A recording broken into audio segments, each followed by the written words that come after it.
Hello guys, आपका एक बार फिर जुलकर नैन फिजिक्स क्लासेस में मोस्ट वेलकम। आज हम आपके लिए लेकर आए हैं एक बेहद बहुत ही बढ़िया topic, limitation of Coulomb's law. इसमें हम आपके लिए कराएंगे कूलम्ब्स लॉ की क्या क्या कमियां होती हैं, इसके अलावा importance of Coulomb's law of electric force in vector form क्या होता है।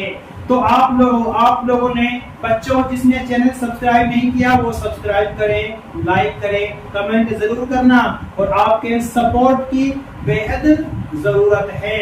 तो देखो प्यारे बच्चों, क्या होता है, जो कूलम्ब्स आपका फोर्स होता है, कूलम्ब्स लॉ होता है, वो आपका एक यूनिवर्सल लॉ है। और आप लोगों ने इलेक्ट्रॉन प्रोटॉन को देखा होगा, जो इलेक्ट्रॉन को न्यूक्लियस से बाइंड करके रखता है, उसको बांध के रखता है, उस फोर्स को इलेक्ट्रोस्टैटिक फोर्स या कूलम्ब्स फोर्स कहा जाता है। इसके अलावा जो वंडरवाल फोर्स आपने देखा है, जो आपके एटम्स के बीच में लगता है, उस जगह भी कूलम्ब्स फोर्स का इस्तेमाल किया जाता है। इसके अलावा जो आपकी मैटर की तीन स्टेट्स होती हैं, सॉलिड है, लिक्विड है और गैस आपका होता है, वहां पर भी कूलम्ब्स लॉ का इस्तेमाल करते हुए हम उसको एक्सप्लेन कर सकते हैं। इसके अलावा जो कूलम्ब्स फोर्स आपका होता है, उसकी रेंज हमारी 10 टू द पावर -15 मीटर से लेकर जो हमारा माइक्रोस्कोपिक पार्टिकल्स होते हैं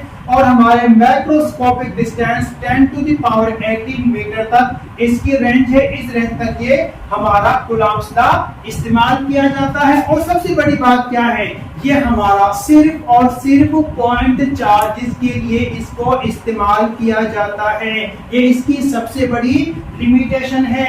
इसके अलावा आपने ग्रेविटेशनल फोर्स को देखा होगा, सुना होगा। इसके अलावा कूलम्ब्स फोर्स है, जो हमारा कूलम्ब्स फोर्स होता है वो हमारा ग्रेविटेशनल फोर्स से ज्यादा स्ट्रॉन्ग होता है। वो कैसे होता है, जो आपका ग्रेविटेशनल फोर्स होता है वो हमारा ऑलवेज अट्रैक्टिव होता है, और जो आपका इलेक्ट्रोस्टैटिक फोर्स या कूलम्ब्स फोर्स होता है वो हमारा रिपल्सिव और अट्रैक्टिव दोनों हो सकता है।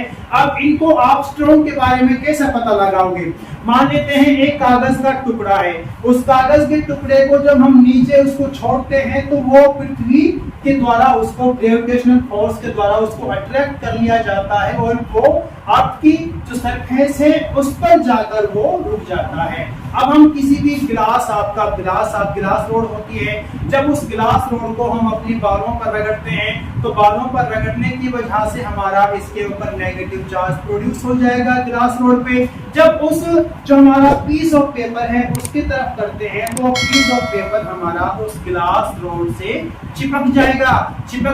तो इसका मतलब वहां पर ग्रेविटेशनल फोर्स हमारा कमजोर पड़ गया, वीक पड़ गया। किससे? इलेक्ट्रोस्टैटिक फोर्स से। इसीलिए हम कह सकते हैं जो हमारा इलेक्ट्रोस्टैटिक फोर्स होता है, कूलम्ब्स फोर्स होता है, वो हमारा मोर स्ट्रॉन्ग होता है। किससे? ग्रेविटेशनल फोर्स से। ये आपकी कुछ लिमिटेशंस हैं और कुछ इसके बारे में इसकी जो आपकी इसकी इंपॉर्टेंस है उसके बारे में हम आपको बताएंगे। Importance of Coulomb's law of electric force in vector form. यह क्या होती है, जो आपका कूलम्ब्स फोर्स होता है वो हमारा 2 पॉइंट चार्ज के बीच में लगता है और ये हमारा क्या करता है, जो न्यूटन्स का थर्ड लॉ ऑफ मोशन है उसको सपोर्ट करता है। Newton's third law of motion को सपोर्ट करता है कूलम्ब्स लॉ, जो हमारा पॉइंट चार्ज के बीच में लगता है, 2 पॉइंट चार्ज के बीच में लगता है। इसके अलावा जो कूलम्ब्स फोर्स हमारा होता है वो सेंट्रल फोर्स होता है। क्या होता है? सेंट्रल फोर्स होता है।